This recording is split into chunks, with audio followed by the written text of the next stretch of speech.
Bonsoir à tout le monde. Alors, je vous souhaite la bienvenue. Je déclare à la séance ouverte que je vais procéder à l'appel après avoir constaté que le vote est atteint. Estelle Flora-Liran est désignée comme secrétaire de séance.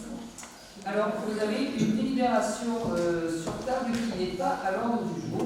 Je voulais savoir si vous êtes d'accord ou pas pour pouvoir la passer. Sinon, ça attendra le prochain conseil municipal. Vous êtes d'accord? Tout le monde? Je vous remercie. Donc, je vais procéder à l'appel. J'espère que ça pourra ramener l'appel. Alors, Martine Matilly présente, Chef Marie-Pierre. Le Breton Frédéric. Présent. Ricard Roquier Martine. Présent. Safor Pierre. Présent. Combier Marie-Christine. Présent. Auxerre François. Présent. Larmande Véronique. Présent. François Patrick. Présent. Luc Stanislas. Présent. Damani Samira. Fort Aliran Estelle. Présent. Roche Patricia. Présent. Sirvan Eliane. Présent. Ranchon Denis. Présent.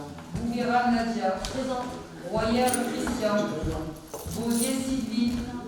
Marconi Abiba devrait être en route. Serre Claude. Présent. Lavis Christian. Présent. Alain Dominique. Présent. Murcia Antoine. Présent. Stèle Julie qui a donné procuration à Dominique Alec. Saez Jean-Pierre. Présent. Guillaume Stéphane. Présent. Et Portier Céline. Et Madame Bouguera qui doit partir à 20h si ce n'est pas terminé pour des raisons professionnelles. Alors nous allons commencer par l'approbation du procès-verbal du conseil municipal du 5 février. Est-ce que vous avez des questions ou pas?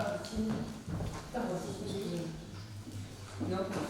Donc qui est contre? Qui s'abstient? Qui est pour? Donc, à la majorité. Bonsoir. Bonsoir, bonsoir.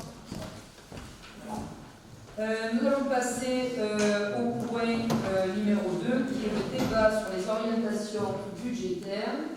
Et je laisse la parole à Frédéric Le Breton, qui a un verre d'eau. Frédéric, puisque je passe. Parfait. Donc la parole est à toi, Frédéric. Juste une petite remarque liminaire concernant le document. Le micro, Frédéric, s'il vous plaît.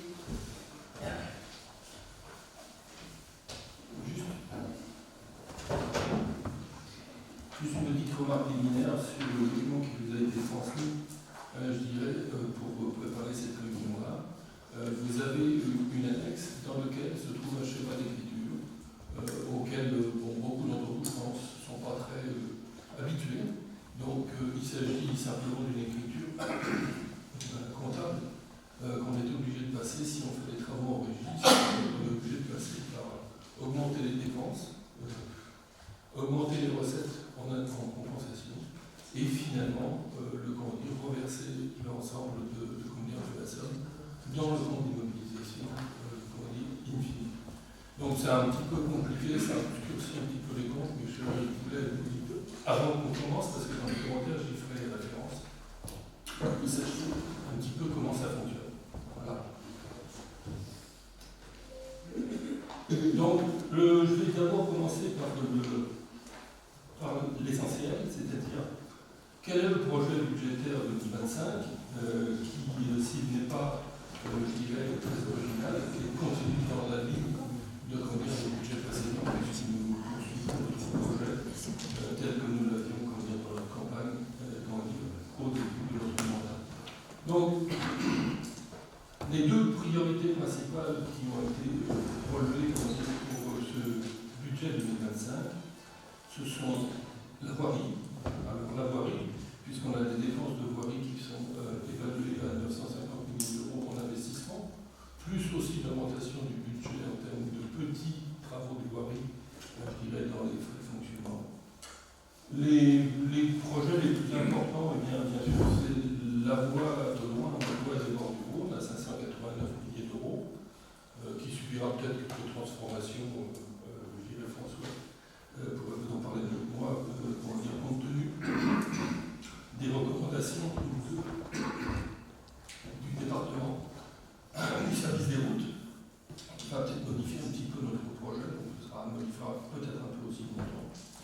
Et enfin, comment dire, un deuxième remarquable, entre plusieurs autres, la placette, comment dire, qui, je dirais, fera face au Café de Paris et à la Maison de l'Art. Voilà.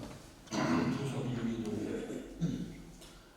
Alors, tout d'abord, on parle aussi de la réhabilitation des écoles Lamarck et Roumine, et pour lesquelles nous allons attribuer un budget de 191 millions d'euros. Moi, c'est notre souhait.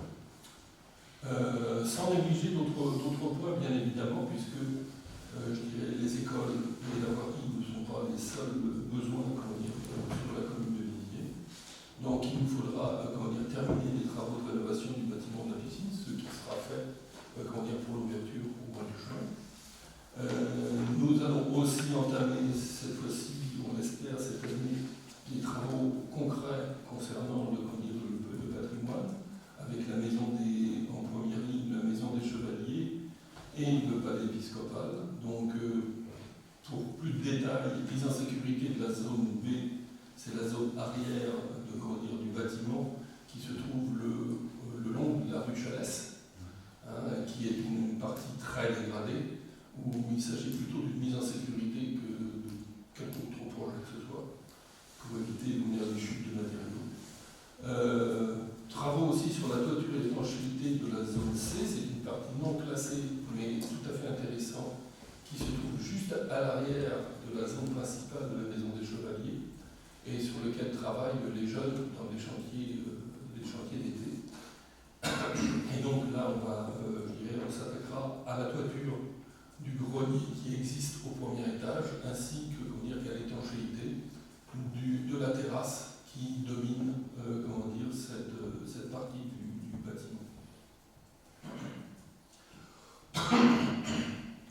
Ensuite, nous aurons aussi les travaux qui vont démarrer, je l'espère, au premier semestre de cette année pour la réhabilitation des écuries, puisque nous avons obtenu le permis de construire et que donc nous allons nous lancer très prochainement dans un mois, parce qu'il y a encore quelques éléments à compléter, pour lancer un appel d'offres pour la réalisation et le choix des entrepreneurs qui travailleront sur le chantier. Enfin, renfort des moyens de sécurité sur la commune. Ça, c'est quelque chose qui va rentrer en vigueur dès le mois d'avril, puisque dès le mois d'avril, on aura un quatrième policier municipal. Oui, quatrième, je compte Nathalie, puisque même si elle s'occupe de la partie administrative, c'est quand même un membre actif de la police municipale. Et ce qui permettra évidemment d'amplifier les travaux, notamment les rondes, sur l'agglomération de Villiers, chose qui n'était pas possible à cause des récupérations qui laissaient le service dans la capacité d'assurer le service pour la population le lendemain d'une ronde nocturne, par exemple. Donc, ce renfort aussi est important, c'est que nous avons amélioré l'accès de la population au service de la police municipale, puisqu'ils ont été déménagés au rez-de-chaussée pour être plus près des concitoyens et de leur accès. Ce qui est une amélioration, parce que vous vous souvenez où ils étaient pas très loin de mon bureau, c'est-à-dire tout au fond de la mairie, et pas très accessible, puisqu'il fallait traverser l'ensemble du bâtiment pour rejoindre leur bureau. Ensuite, il y a aussi, même si ça ne représente pas des sommes très importantes aujourd'hui au moins, puisque nous avons lancé le projet de l'EHPAD avec l'achat du terrain, puisque ce projet était en l'air mais manquait de concret. Donc nous avons acheté le terrain, revendu le terrain, recédé le terrain gratuitement à l'hôpital pour qu'on puisse construire cette EHPAD. Et là, cette année, nous aurons quelques travaux de voirie et d'assainissement que nous devrons faire sur la parcelle de l'EHPAD. Et donc,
Donc, recette de fonctionnement, je dirais, pour balayer un petit peu le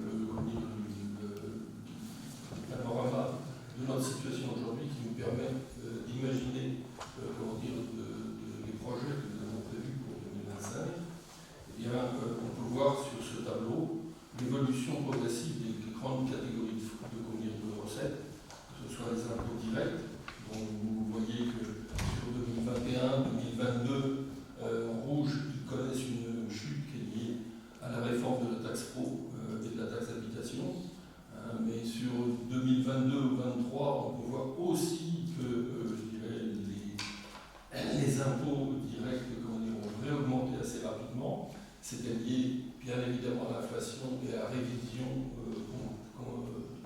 conséquente des bases de l'imposition. On a aussi quelque chose à prendre en compte à partir de 2022, c'est qu'on a une perte de recettes, si on peut appeler ça, puisqu'en réalité, les recettes ont été décalées sur les écoles privées, je dirais, et on a, l'apparition aussi, en 2024, des loyers de la MSP qui améliorent les recettes pour environ 52 000 €. Révision des bases d'imposition qui, là aussi, vont nous permettre nous ont permis d'augmenter de 59 000 € les bases d'imposition. Et puis, on a eu aussi, je dirais, des remboursements d'indemnités des élus qui sont venus s'appuyer sur des recettes avant d'être compensés et annulés par la suite.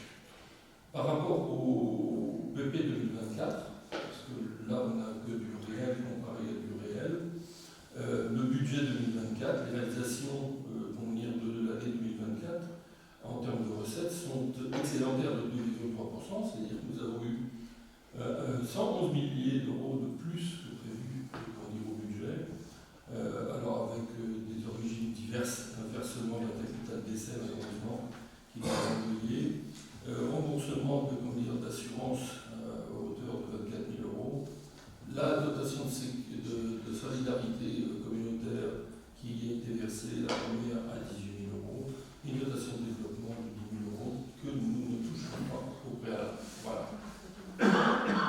Pour 2025, pour en finir, parce que c'est quand même l'important dans la discussion, les recettes elles devraient assez peu évoluer malheureusement, puisqu'on a une prise en compte par l'État sur les bases d'imposition de l'État de l'inflation sur un niveau de 1,7%.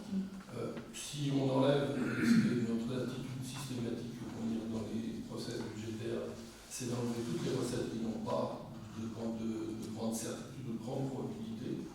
Donc par exemple, nous avons enlevé la BSC, la dotation intracommunautaire, puisque nous ne savons pas si nous en aurons une en 2025. Et là, nous ne pouvons pas projeter des remboursements d'assurance qui régulièrement, je dirais, nous amènent une trentaine de milliers d'euros.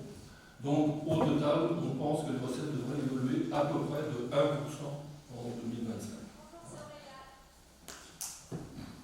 En ce qui concerne les dépenses de fonctionnement, maintenant, nous allons voir.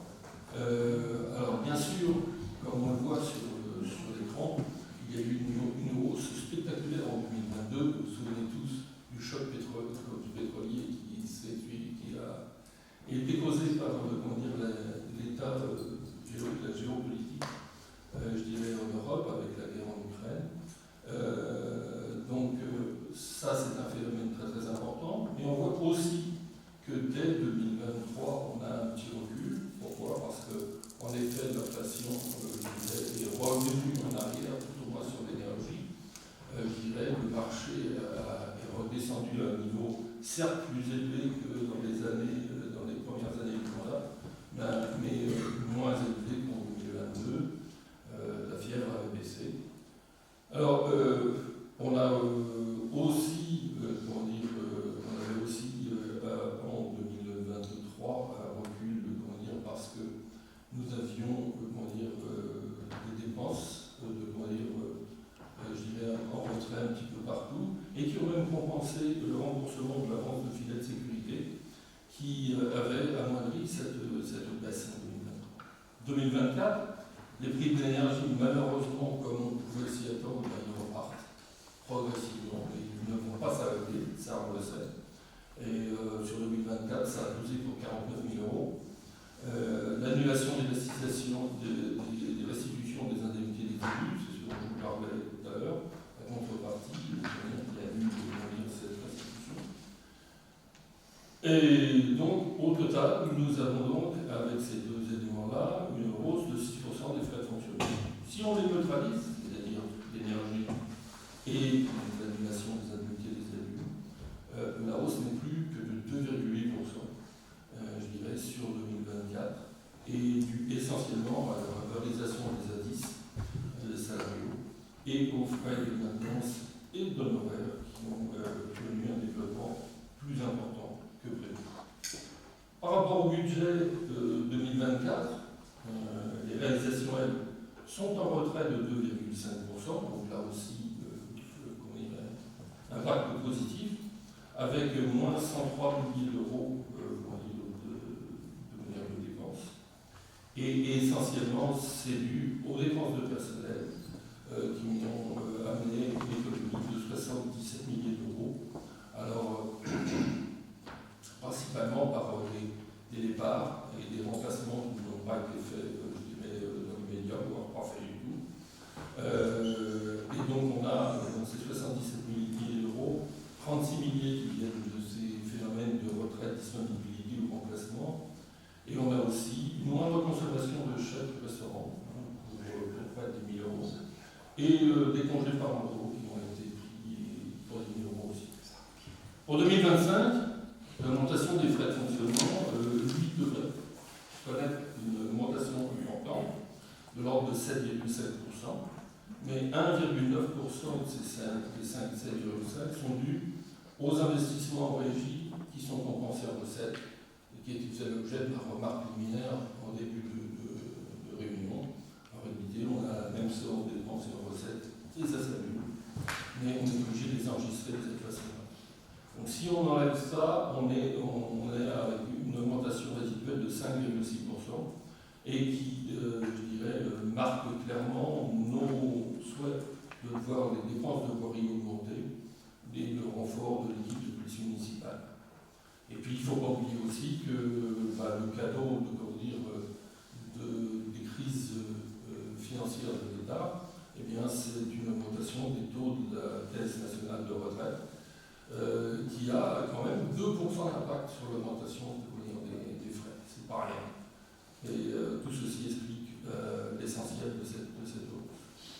Et malheureusement, cette hausse, sur la CN et RACL, se reproduira sur 3 ans, puisque le plan d'économie de redressement prévoit d'augmenter pendant 3 ans le montant de cette pièce de retraite. Ceci nous amène à un résultat provisoire, je dis bien provisoire, même si l'allure est définitive, mais il reste provisoire tant qu'il n'a pas été validé, voire même voté, mais validé déjà par l'administration et le compte de gestion. Donc, nous avons, compte tenu d'un report que vous voyez tout en haut du tableau à gauche, de 800 000 euros, c'est un excédent de l'année précédente, et d'un résultat dépenses-recettes de l'ordre de 643 000 euros, on a au total donc un résultat de clôture qui est positif de 1,4 million d'euros, comme vous pouvez le voir. À l'inverse des investissements, où je dirais dans les investissements, on a un déficit de 113 000 euros entre les dépenses et les recettes, mais on partait aussi là avec un déficit reporté important de 181 000 euros. Donc évidemment, c'était difficile d'arriver cette année, je dirais, à un résultat de clôture positif. Bon. Quoi qu'il en soit, je dirais, le résultat sur le fonctionnement est largement suffisant pour pouvoir prendre en compte ce déséquilibre sur les investissements, et il sera affecté au compte 1068 sur les investissements, 512 000 euros pour équilibrer les pertes que vous avez vues précédemment, que je vous ai parlé.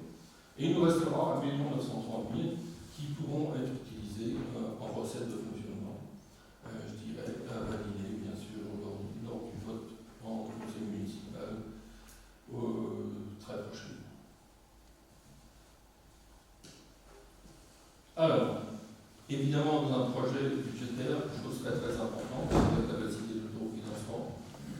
On ne peut pas avoir un projet ambitieux si on n'a pas de capacité d'autofinancement. Alors, jusqu'ici, la capacité d'autofinancement subit une amélioration depuis maintenant 3 ans.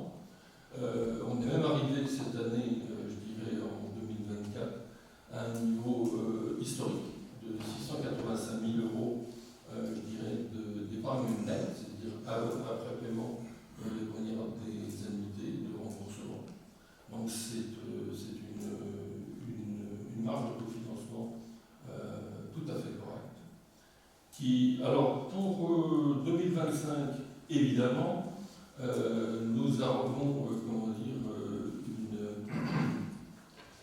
une situation un petit peu différente, puisque nous allons avoir un petit placement avec une marge d'autofinancement brut, épargne brute qui va, je dirais, reculer un petit peu, et nous devrions être aux alentours de 324 000 euros, peut-être un peu plus, au niveau de notre épargne nette, ce qui nous permettra d'être quand même pas si mal de ça, puisque supérieur à ce que nous avons déjà connu en 2021 et 2022, je dirais, et qui nous permettra de mener à bien notre projet. Voilà. Donc l'endettement maintenant, l'évolution de l'endettement, alors il est relativement stable sur le long terme, je dirais, en termes de capital restendu sur notre mandat. Les annuités par contre bien sûr continuent à baisser, puisque beaucoup d'emprunts étaient anciens, et donc on bénéficie maintenant du fait que ces annuités reculent avec la disparition des 10 emprunts et de leur remboursement.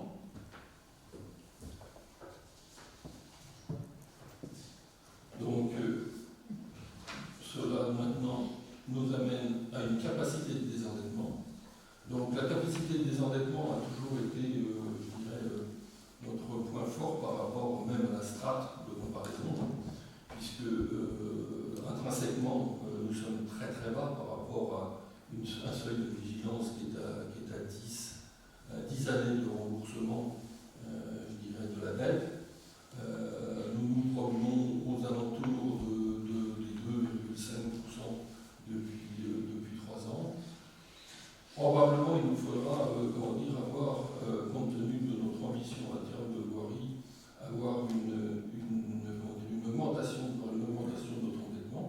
Et d'ailleurs, à ce titre, nous avons prévu pour le financement de ces investissements un emprunt aux alentours de 980 000 euros pour l'année 2025, sur la fin de l'année 2025, qui nous amènera à un taux de capacité de désendettement de 6,31, ce qui reste tout à fait raisonnable et tout à fait acceptable, et qui en plus, ça c'est le discours que je tiens chaque année, n'est-ce pas, monsieur concernant les opportunités, évidemment aujourd'hui, puisque on ne fait le budget qu'avec des subventions qui sont notifiées, et des subventions vont arriver en cours d'année, qui viendront diminuer la nécessité de cet emprunt, mais aujourd'hui je ne peux pas les afficher officiellement. Et donc les 6,3 années dont je vous parle, c'est vraiment dans le pire des cas, au cas où nous n'aurions pas de subventions sur tous les projets lancés, ce qui paraît peu probable. Un petit rappel, si vous le voulez bien, pour terminer, sur les principaux projets à quoi il y a une vie coquille, c'est pas 2024, mais 2025, bien évidemment, dans le titre. Donc, le palais épiscopal, qui avec la réfection de la toiture de l'aile nord et un petit peu du clos à hauteur de 372 000 euros, constituera un des gros axes aussi de nos dépenses. Alors ces dépenses, normalement, devraient être financées par la PAC à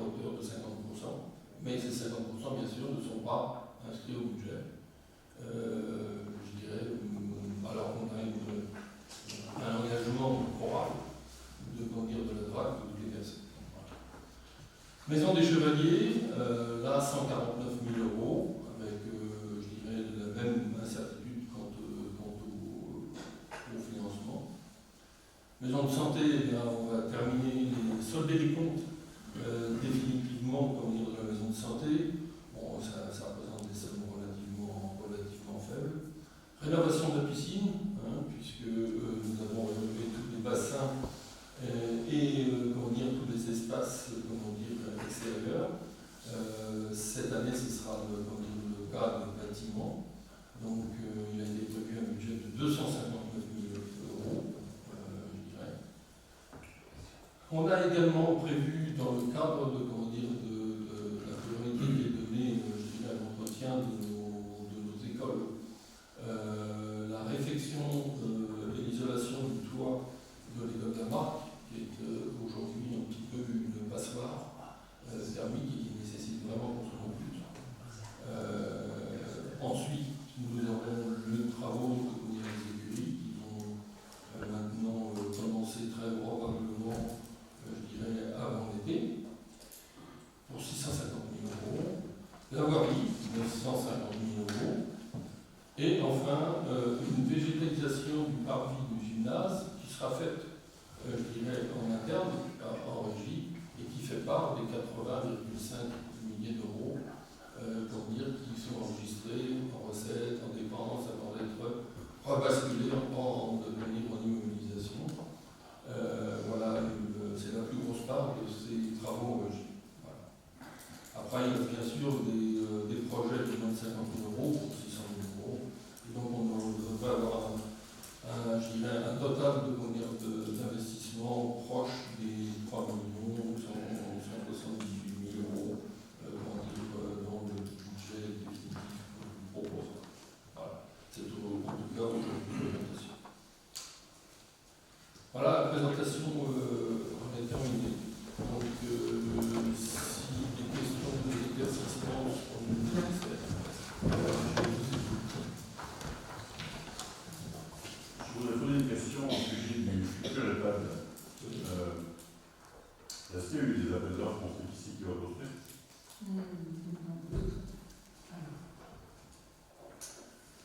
Juste pour vous dire que les choses sont faites dans l'ordre, c'est-à-dire qu'on attend d'abord le permis de construire, qui est acquis, avant de continuer effectivement de lancer la consultation des entreprises. Et le maître d'ouvrage, en attendant, a travaillé en temps masqué, et donc a bâti le cahier, des livres, etc. Et donc ça va être lancé là maintenant. Et on espère pouvoir démarrer les travaux d'ici la fin de l'année, donc novembre 2025. Mais voilà, les choses se font selon les règles. On ne peut pas lancer des appels d'offres avant d'être certain d'avoir effectivement le permis de construire. Et la deuxième question, c'est que je m'étonne qu'il soit là au débat de l'orientation budgétaire, parce que l'État va pas mettre d'œuvre pour le moment. Non, bien sûr. C'est simplement quelques travaux au niveau des abords. Notamment, il y a eu des travaux sur le bassin de rétention qui étaient à l'abandon depuis des années et des années, et pour lesquels il fallait effectivement une restauration sérieuse. Donc voilà, ça fait partie des travaux qui sont à la charge de la commune, bien sûr. Puisque c'est un... Il y a une partie à la charge de la commune, une partie à la charge de la Draga, une partie à la charge de l'EHPAD. Et ce bassin de rétention, où les services techniques sont intervenus aussi depuis 25 ans, n'a jamais été curé. Donc il a été entièrement nettoyé et autres. Et on a fait intervenir aussi une entreprise.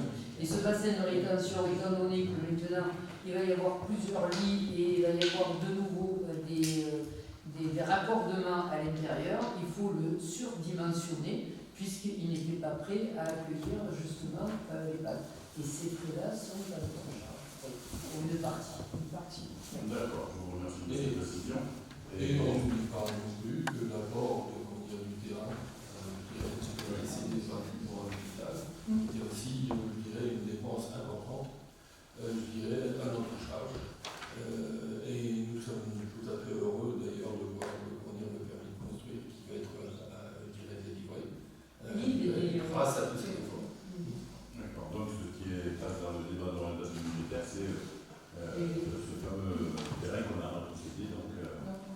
Sinon, il n'y a pas de part de charge à la commune. Oui, et les travaux que nous entreprenons. Oui, c'est ça. Mais comme c'est pas détaillé, c'est pour ça que je me posais la question. Tout à fait.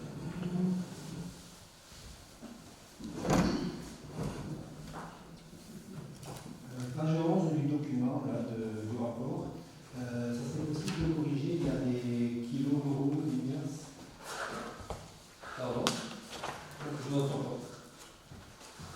Page 11 du document. Oui. Il faudrait corriger parce qu'il apparaît dans le paragraphe de dotation et participation des sommes en kilos euros, des sommes en liasses. Apparemment, c'est les liasses qui sont retenues pour tout le document. Excusez-moi, attends, je prends le document.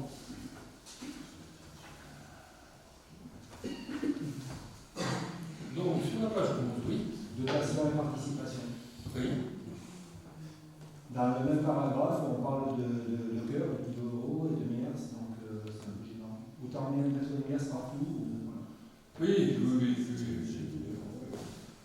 Ah, je sais que ce n'est pas la première fois que vous faites ça. C'est la première fois que je le dis, mais c'est Vous pas avez grave. remarqué qu'il y a quand même beaucoup d'efforts, il y a beaucoup de milliers d'euros et très peu de. Voilà, si on peut corriger ça, c'est ça. Bien sûr, pas de problème. Après, j'aurais, bon, ça c'est une question de fond. Question sur le fond.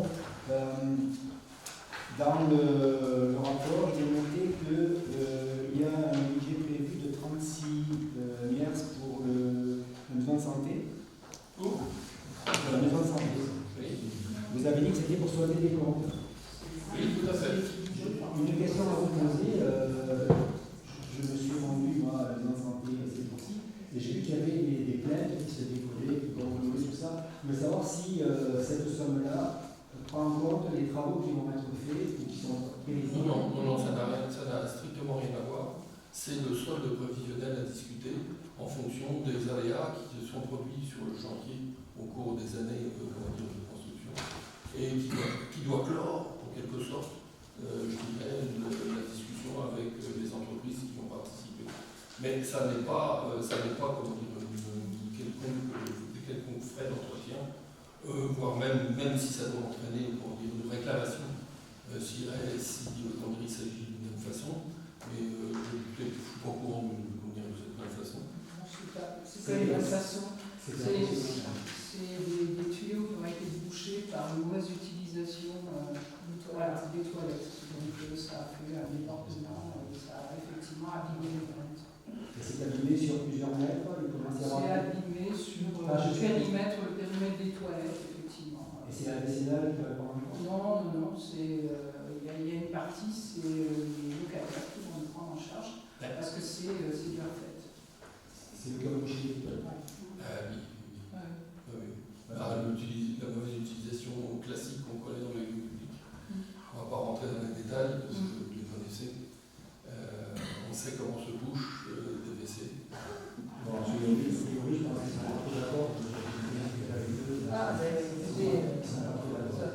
Vous êtes leur porte-parole. Je ne suis pas leur porte-parole du tout, non, absolument pas. Je vais voir mon médecin, je regarde, ce qui me paraît normal. Et puis, j'ai été un peu surpris de cette réponse-là. Bon, c'est à la charge des professionnels de santé qui vont dans les toilettes. On ne va pas rentrer dans le détail, mais ce sont les toilettes qui sont réservées au personnel. Et il se trouve qu'elles ont été bouchées par des protections féminines. Voilà, c'est tout. Voilà. On est rentré dans le détail. Moi, j'observe les plaintes qui se plaignent c'est pas. Non, parce que dans l'esprit, moi je me rappelle de ce qu'avait dit Mme Mamani de l'inauguration. Prenez bien soin de vos soignants, donc je me disais, ça me paraît évident, on va se payer à des locataires qui sont des soignants, qui sont des personnes. Quand vous êtes locataire d'une maison, vous êtes quand même responsable de ce que vous mettez dans les toilettes. Ce sont des locataires particuliers qui sont rares, qui sont précieux. Ils ne sont pas particuliers, ce sont des toilettes qui sont réservées au personnel. Donc, ce n'est pas réservé aux personnes. Je vous ai déjà dit, après, bon, je ne suis pas dans le détail, Une autre question, s'il vous plaît. Concernant, alors là, c'est le parvis, vous avez parlé de végétalisation pour une zone de 65 mètres. C'est quoi exactement Eh bien, aujourd'hui, vous avez peut-être que Pierre Oui, Pierre. bon, on va en parler plus aisément. C'est un régime, c'est un régime. Bon. Effectivement, les travaux sont prévus d'être en régie. Voilà, c'est une enveloppe globale qui a été déterminée par les services techniques avec une partie en location d'outillage, en fait, les tractopelles, des choses comme ça. Et on va bénéficier en fait du prêt par la mairie de Saint-Andéol, de camions, enfin, voilà. Donc l'organisation fait que on va faire des économies a priori assez conséquentes sur les évaluations qui avaient été faites au départ sur le. Comment ça se fait sur la c'est une somme, ça devrait être bien dans cette somme-là. Ça, Au départ, on était bien là. c'est bien là. Si on a inscrit cette somme-là, c'est parce que ça semble être les dépenses nécessaires. Je dirais pour le faire, il ne s'agit pas d'un devis, il s'agit d'une estimation par en régie de des travaux. Maintenant, je dirais, il s'agit de décrouter tout le bitume qui se trouve tout autour entre la maison de la santé et le City Park, tout autour, pour pouvoir le végétaliser et, je dirais, lui donner un aménagement correct pour que ce soit, je dirais, un site agréable pour les familles. Voilà, ça va pas bien. Mais ceci dit, ça ne se fait pas gratuitement. Et il y aura beaucoup de frais. Il y a l'utilisation des gravats, il y a l'achat de mobilier urbain, il y a l'achat de végétaux, il y a l'achat d'arbres aussi. Effectivement, ça a une coût. C'est bien que ce soit exhaustif. C'est intéressant, je n'aurais pas posé la question, mais en commission de travaux, on en a pas parlé, il y a une commission de PMU une année, donc si on avait su, on Il y a une commission qui est prévue prochainement. mais bon, J'ai pas fait convocation. moi je ne vais pas poser la question. Non, et commission, et on a commencé avec une commission en France jeunesse hier. Il y a eu la culture, je sais pas trois, mais Ouais. par contre, je ne sais pas. Ben, ça va arriver. Et puis, Ce qui est un peu dommage, c'est de donner des chiffres avant que. il s'agit aussi d'une décision qui n'est pas très ancienne, puisque les devis que vous avez été proposés pour réaliser, je dirais, cette opération étaient, à notre avis, beaucoup trop élevés. Et donc, c'est pour ça qu'on a changé notre fusil d'épaule. Alors, il n'y a pas eu depuis, dans l'espace entre le moment où on a changé notre fusil d'épaule et aujourd'hui, ça fait moins de 3 mois, mais il n'y a pas eu de commission désolé depuis autant. Il y en aura une prochainement, dans lequel Je rebondis quand il y a eu les 50 kilos, les 50 liasses qui ont été, qui vont être alloués pour les feux tricolores. Il y a eu une réaction, je sais, de M. Marchand qui a dit Ça fait longtemps. Donc, moi, c'est pareil. Vous ne pouvez pas vous empêcher de me citer. Comment? Vous ne pouvez pas vous empêcher de me citer. Je vous ai jamais cité. C'est Didier au cœur qui font ça. C'est pas Didier au cœur. Monsieur Marchand, excusez-moi, excusez-moi. Moi, je pense que je ne veux pas communiquer. Voilà. Je ne veux pas. Moi, je ne veux pas. Parce que vous, sur un champ, vous avez été. Bon, on arrête là, on revient à notre si vous voulez. Allez, Je ne donne pas de polémique. on ne parle pas de feu rouge là, on est en train de parler. Donc, Non, c'est un exemple. Si on est là, si on ne peut pas parler quand on fait ce genre de. non, mais tout à fait. Et là, Est-ce on que j'ai parle été de feu impoli? rouge, mais on Est-ce se que parle j'ai pas. été impoli? Non, mais je vous parle, moi je vous dis juste qu'on se recentre sur le. Alors, moi, je me recentre sur le fait, voilà, simplement, si on l'avait su en commission, je ne vais pas poser la question. Voilà. Et on est là aussi pour répondre à vos questions, donc il n'y a pas de souci. Mais je ne voulais pas me faire agresser comme ça, je ne sais pas. Vous faire agresser, arrêtez. Arrêtez. Après, si on est en bonne, ça marche pas bien. Bon. Oui, c'est ça. Ça peut plus violent, vous allez voir. Donc, Alors, peut-être encore une question, je crois. Non, mais là, ça me gêne, là. non, mais vous en prie, soyez pas gênés.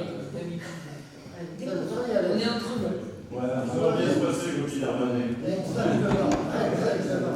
Ça sera demain.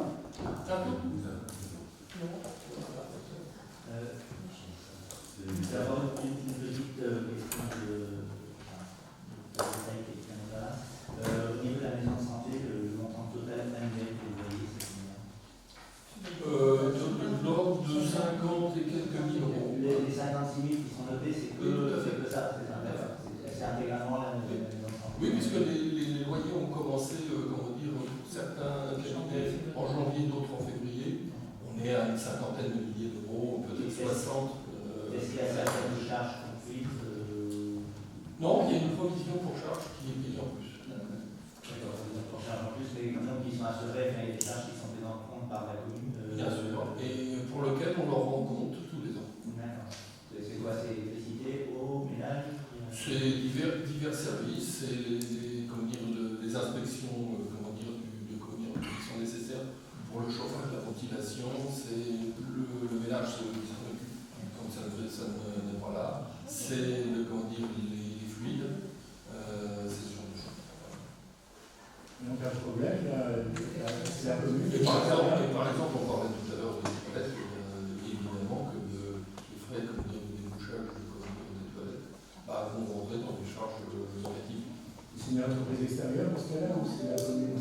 Alors, ça dépend des cas. On essaye de faire au maximum, avec nos services techniques. Patrick, les équipes qui sont dévouées, mais de temps en temps, c'est pas possible, donc on fait appel à des sociétés externes.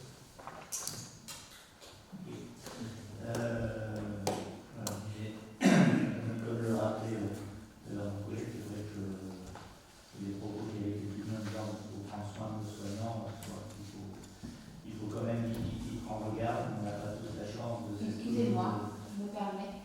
Quand je me suis exprimée en disant aux Vivarois de prendre soin de leur médecin, c'était par rapport à la montée en violence que l'on rencontre de plus en plus vis-à-vis des usagers des maisons de santé pour les médecins et pour les personnes de santé. Donc c'était pas prendre soin, on ne mettait pas en parallèle la municipalité, la commune, la mairie et les maisons de santé. C'était les conseils de santé et les usagers de la maison de santé. Il ne faut pas déformer le sens de mes propos.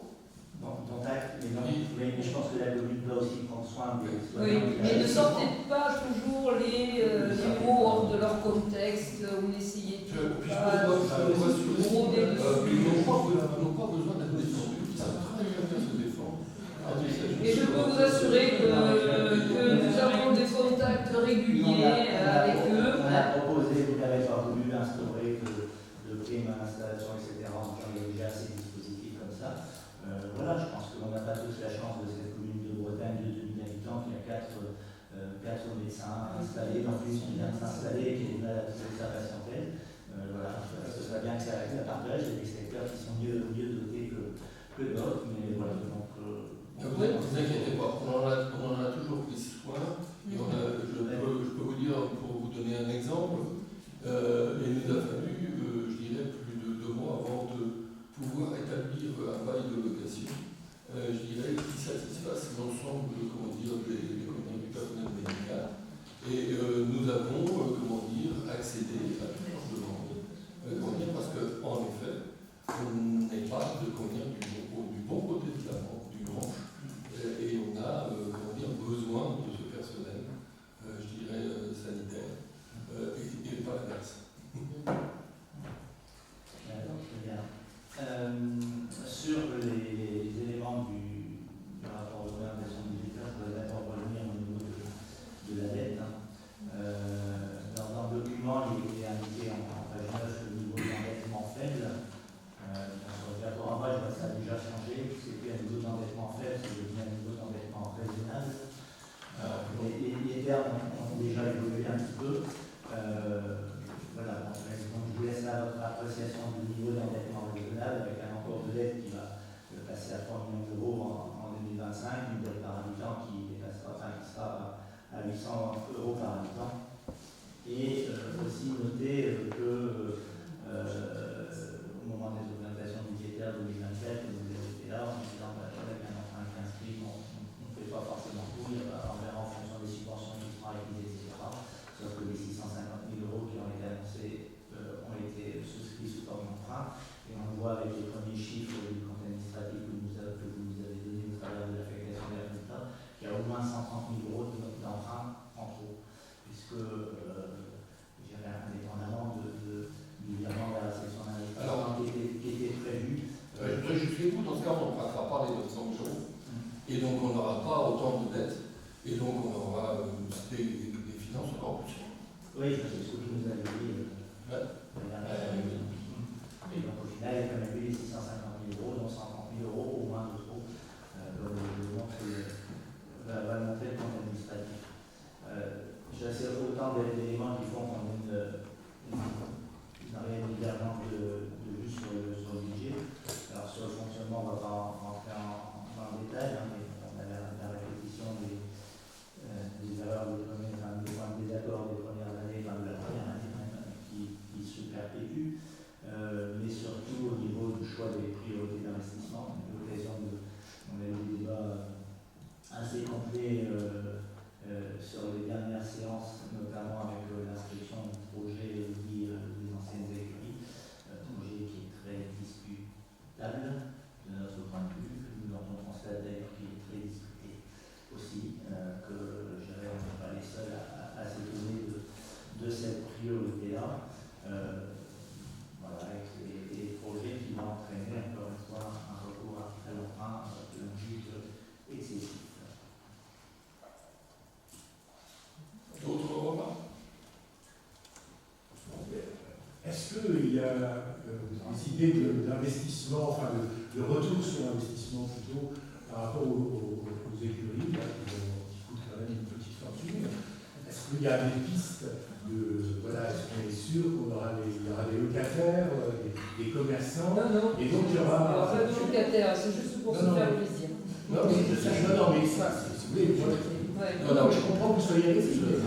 Moi, je pose juste la question, est-ce que vous avez déjà des pistes?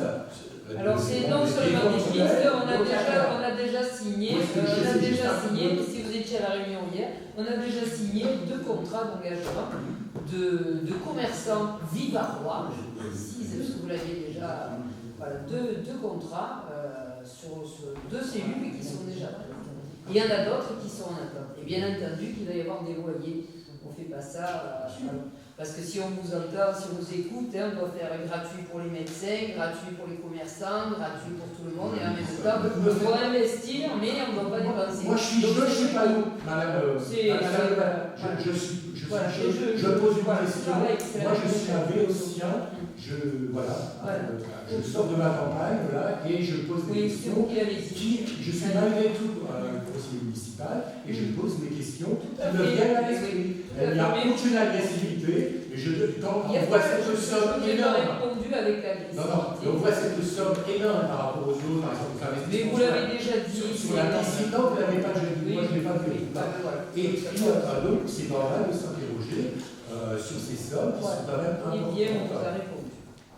On vous a répondu. Vous n'aimez pas entendre parler en fait.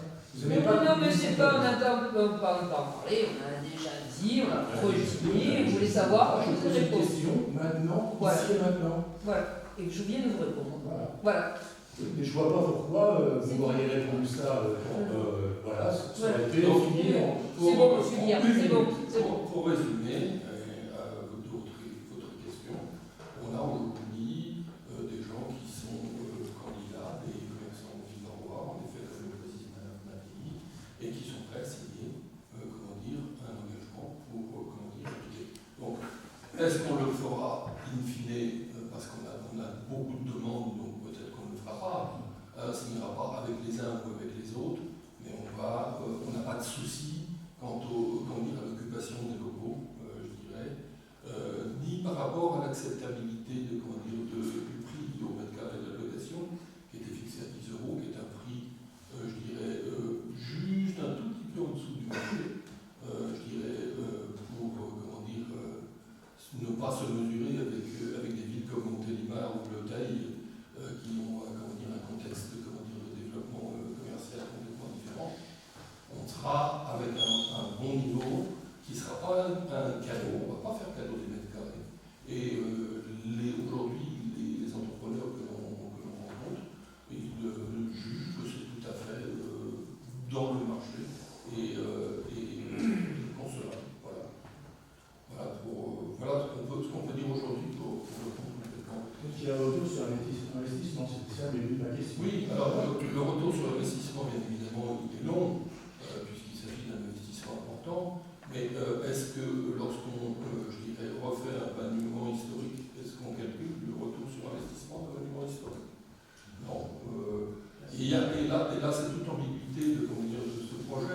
c'est qu'il n'a pas qu'une seule vocation, c'est pas une vocation pour faire de l'argent et pour faire du commerce, c'est aussi, je dirais, de préserver un patrimoine touristique et bâtimentaire pour la commune. Donc là, la question, oui, vous allez me dire, c'est, bon, je vais vous dire, il faut 25 ans pour retrouver notre argent, vous allez me dire, c'est trop long. Oui, mais c'est pas possible. C'est pas possible. Ça n'a pas de le faire. Donnez votre réponse, ça suffit. Autre question? Non? Bon, dans ce cas, je vous propose de passer au vote. Au vote, on vient d'attester que le débat a eu lieu.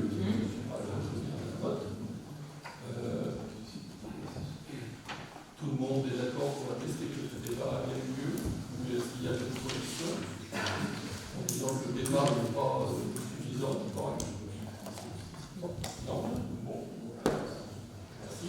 Merci Frédéric. On va passer au point 3 avec la convention avec la Fondation 30 millions d'amis pour les chats errants. Et je laisse la parole à Marie-Christine Coquet.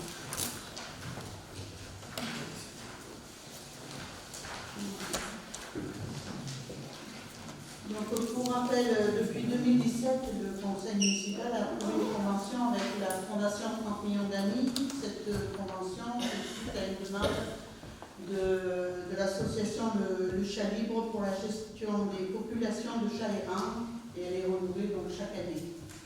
Donc, la commune avait sollicité l'aide de la Fondation 30 millions d'amis pour la mise en place d'une campagne de stérilisation et d'identification des chats errants se trouvant sur la commune en raison de son expertise reconnue et de son savoir-faire en matière de régulation et de gestion des populations de chats errants. La gestion des chats libres sauvages est délicate et il est impératif de gérer leur population en maîtrisant leur prolifération. Une solution efficace a maintes fois fait ses preuves, contrôler leur reproduction par la stérilisation. Alors, né du constat que l'euthanasie ou le déplacement des colonies de chats est inefficace contre la population, cette pratique reconnue par tous les experts mondiaux et en particulier selon l'Organisation mondiale de la santé respecte la sensibilité de nos concitoyens au sujet de la vie des animaux de compagnie. D'une part, la stérilisation stabilise automatiquement la population féline qui continue de jouer son rôle de filtre contre les rats, souris, etc. D'autre part, elle enraye le problème des odeurs d'urine, de miaulement des femelles en période de fécondité.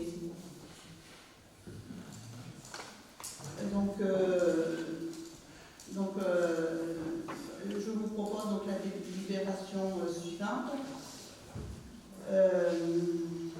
Vu la délibération du Conseil municipal 2017-003 du 20 mars 2017 relative à la signature d'une convention avec la Fondation 30 millions d'amis, suite à la demande formulée conjointement avec l'association Le Chat Libre pour la gestion des populations de chats errants. Vu les renouvellements de la dite convention pour les années 2018 et 2024, vu la nouvelle convention proposée par la Fondation 30 millions d'amis pour l'année 2025, dont l'objet est d'encadrer la mise en place d'une action visant à maîtriser la population de chats errants sans propriétaire par le contrôle de leur reproduction en accord avec la législation en vigueur. Vu l'engagement de la Fondation 30 millions d'amis à régler 50% des frais de stérilisation et d'identification par puce électronique des chats libres sur la base du tarif maximum suivant. 100 € pour les mâles, 120 € pour les femelles, 140 € exceptionnellement pour les femelles gestantes et 140 € exceptionnellement pour les cryptochilis. Une prise en charge de la commune à hauteur de 50% dans la limite de 20 chats pour l'année 2025, considérant la nécessité de signer une nouvelle convention de stérilisation et d'identification des chats errants avec la Fondation 30 millions d'amis. Considérant l'intérêt pour la commune de réguler la population des chats errants, donc je vous demande d'approuver la nouvelle convention de stérilisation et d'identification des chats errants avec la Fondation 30 millions d'amis pour 2025. Autorise Madame le maire ou son représentant à signer la dite convention annexée et à la remettre en application. Et autorise Madame le maire ou son représentant à passer les écritures correspondantes. Donc je vous demande de voter. Qui s'abstient? Qui est contre? Donc tout le monde est pour? Merci. Merci Marie-Christine. Donc la dernière délibération qui était sur table, c'est concernant l'accueil de stagiaires de l'enseignement scolaire supérieur. C'est dans le cadre de ces missions, donc ça sera s'intégrer dans le fonctionnement, c'est pour la bibliothèque municipale, dans le cadre du suivi des commandes, dynamique des supports de communication, de la co-gestion de la boîte mail administrative, participer à l'organisation et à la réalisation des accueils de groupe et des ateliers pour les élèves des écoles de Viviers, des ateliers à la crèche et à la MAM, prendre part à l'organisation des événements proposés par la bibliothèque de services culture festivités, conférences et rencontres d'auteurs, lectures musicales, contribuer à l'organisation de nouvelles activités, de nouveaux événements, être force de proposition pour alimenter la réflexion autour du déploiement du réseau interbibliothèque du territoire et l'accueil physique et téléphonique du public et médiation des collections. Donc c'est un stage qui va aller du 10 mars au 31 juillet et la rémunération sera entre 600 et 700 euros toute la durée du stage. Oui, mais je ne l'ai pas dit, je peux vous le dire. Donc c'est une élève qui est en master en politique et des bibliothèques et de la documentation à l'INSEP, donc à Villeurbanne. Je vous pose la question. Donc est-ce que vous avez des questions à ce sujet ou pas? Qui est contre? Qui s'abstient? Je vous remercie à l'unanimité. Et oui, il restait informations diverses, c'est la présentation des décisions 2025-003 du 10 février 2025, que secrétaire général, convention d'occupation précaire et temporaire des domaines privés communaux pour le siècle magique chaud, qui sera là à partir de la semaine prochaine. Le conseil municipal étant terminé, je vous souhaite une bonne soirée, messieurs.